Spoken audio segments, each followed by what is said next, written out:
Using high-pressure steam, we're able to blast away years of built-up grime, sanitizing the chassis and preparing it for the restoration process. Getting this passenger seat out takes some muscle, and as you can see, this X3 has definitely seen better days off-road. All right, let's dive in. Pop the rear cushions out, clear the debris and mats, then carefully detach the B-pillar trim to access these wire harnesses. The first step is getting these heavy rear seats out. It takes a bit of muscle, but it really opens up the space back here. Use the screwdriver to release the clips, pulling the module free. Then depress the tabs and disconnect the yellow and green safety connectors. We'll remove the steering column trim first to expose the clock spring, then carefully slide it off the shaft. All right, pull the bin assembly out. Now, using the yellow pry tool, carefully release the side panels. You'll hear those plastic clips snap right off. After removing the mounting screws with the drill, pull the infotainment unit forward. Next, use a trim tool to carefully pry the drill. After removing the lower cubby, we release the digital instrument cluster by pulling it firmly towards the steering column until the clips release.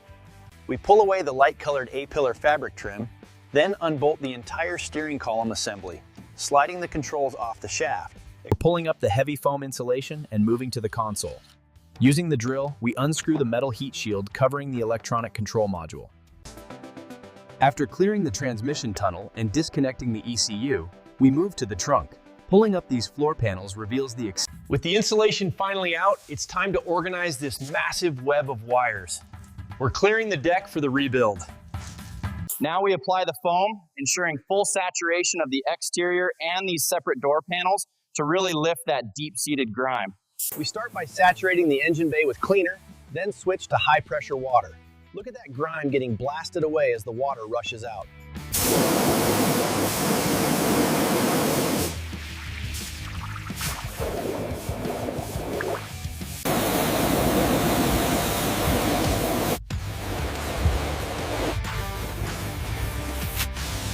Check this out, directing the high-pressure stream right into the pillars and hinges. We also hit these detached door panels to ensure a spotless clean. Now we lay down the new black adhesive sound deadening mats. Then secure the subwoofer by clicking the connector in place. We start by installing the foam insulation, making sure to line up the seat bolt holes. Then we unroll the main carpet and sound of rushing air and upbeat music.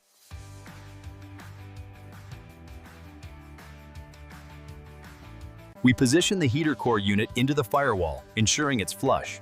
Then we attach the plastic air ducts and secure the blower motor housing clamps. First, secure the pedal assembly bolts with the wrench. Next, we position the magnesium dashboard support frame, making release. We mount the ECU onto the floor bracket and use the drill to drive the securing screws into the chassis. Now we secure the gear selector panel, pressing down firmly until it clicks into place. And we'll test the sliding timbre door for smooth operation. Next, we slide the shroud and digital cluster right into the housing. Snap the silver trim vents in, and the cabin is complete. Finally, push the airbag module home until it clicks. Then install the lower dash and glove box, making sure the latch operates smoothly. We secure the seatbelt anchor and snap the black B-pillar cover into place, followed by the door sill plate. The transformation is almost complete. We lift the heavy bench seat, align the hooks with the floor brackets, and push down firmly until it locks. Next, take the side. Once those clips are reconnected, give the panel a good firm thump all around the perimeter. You should hear those fasteners snap right back into the door shell. Sound of a metal wrench clicking.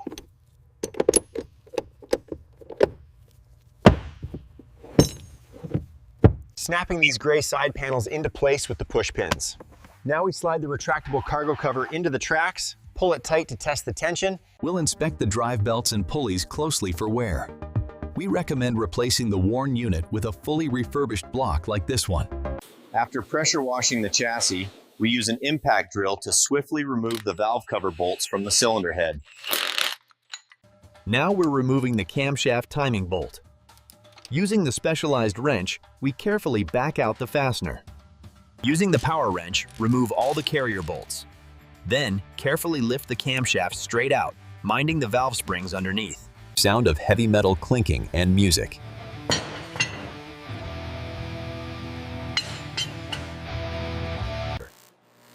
As the ultrasonic unit activates, millions of cavitation bubbles begin to aggressively lift the baked-on carbon and oils.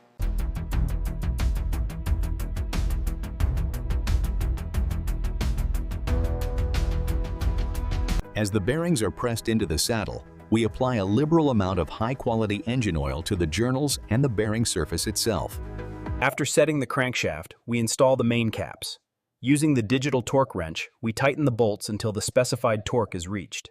We use the ring compressor to guide the piston into the bore. A few gentle taps with the rubber mallet ensure it seats correctly against the crankshaft below. Now we finalize the bottom end, torquing the rod bolts and marking each one with the green paint marker to confirm the torque setting. We prime the lifters by submerging them completely in oil, then use the pliers to carefully insert them into the cylinder head bores. Using the valve spring compressor, apply firm, steady pressure to compress the springs. With the springs compressed, the valve key mechanic attaches a circular angle gauge to his breaker bar. He turns the bolt exactly 90 degrees as indicated on the gauge dial. We're applying the assembly lube generously to the journals. Next, we carefully position the carriers and slide the camshafts precisely into their beds. Run the carrier bolts down with the power drill, followed by the digital torque wrench for final precision. Check off each finished bolt with the blue paint marker. Sound of metallic clicks and spring tension.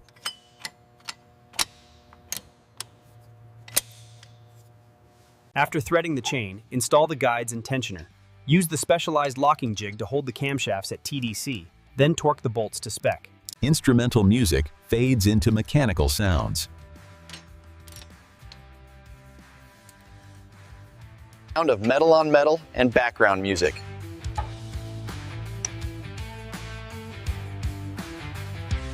Install the exhaust manifold onto the cylinder head, followed by mounting the alternator and AC compressor to the block using a power drill. We compress the tensioner using the wrench to create slack, loop the new belt around the alternator and AC compressor, and then with the turbocharger installed and the external plumbing finalized, the drivetrain is now a complete mechanical unit, ready for the BMW X3. Now we position the heavy-duty hydraulic jack under the engine and transmission assembly, slowly raising the drivetrain, aligning it perfectly with the engine bay. We slide the drive shafts into the transfer case, then reconnect the lower control arms and steering rack to the hubs, completing the drivetrain assembly. Sound of hose clamps snapping and rhythmic music.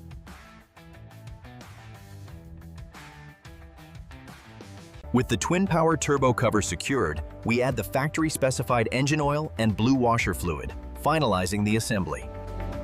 After lifting the exhaust system into the hangers, we secure the flange to the downpipe and double-check all connections for a perfect fit. We'll gently tap the camshaft caps into place, then use the digital torque wrench to tighten the bolts in the correct sequence. Apply the QC dot to each bolt head, then install the specialized BMW timing tool jig, locking the camshafts securely in the TDC position. After letting them soak to prime, use the long nose pliers to carefully install the oil-soaked lifters into the cylinder head bores like this.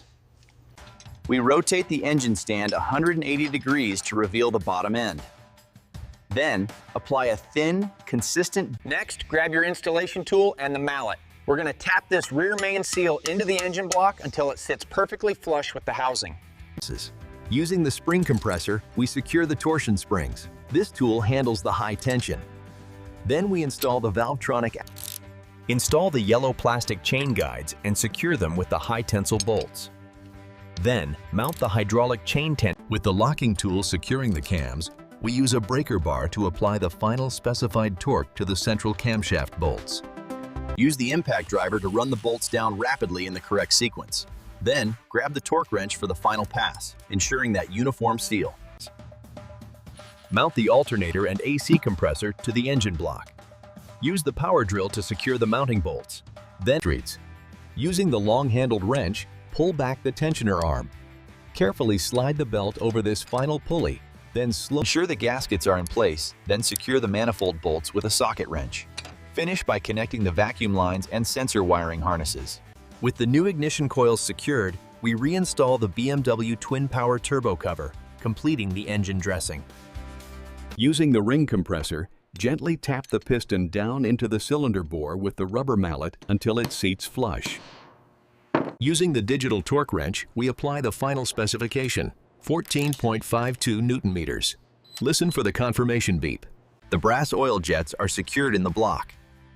Then, we use the green marker to finalize the checked status of the rod bolts. We install the new hydraulic lifters, making sure they are properly seated in the clean aluminum head. Sound of high-tension spring clicks.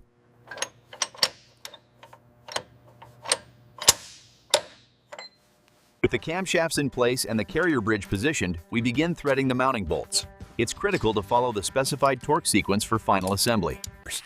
First, seat the bolts in a crisscross pattern with the impact driver. Then use the digital torque wrench, tightening until the beep confirms. We use the specialized lever tool to compress the heavy-duty Valvetronic torsion springs, locking them securely into the intake valve assembly. We'll thread the new chain into place, secure the yellow guides with the high-tensile bolts, and then install the locking bridge to hold the cams at TDC.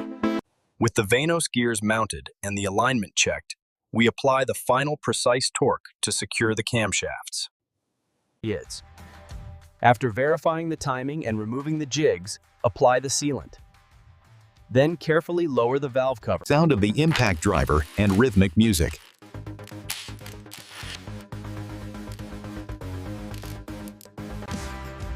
The rebuilt BMW Inline 6, showcasing the pristine aluminum block, new sensors, and wiring clips. We fill her up with fresh oil, and with the cover snapped into place, this rebuild is complete and ready for the road. We mount the high-pressure fuel pump, aligning the drive lobe with the camshaft. After securing the fuel lines, the intake man. And there you have it, the first startup after the turbo install. That deep rumble confirms a successful rebuild. The high-pressure rinse reveals the true depth of this black paint. Absolutely flawless, showroom new condition. The BMW X3 restoration is complete. From the deep red leather interior to the flawless black exterior, it is absolutely pristine.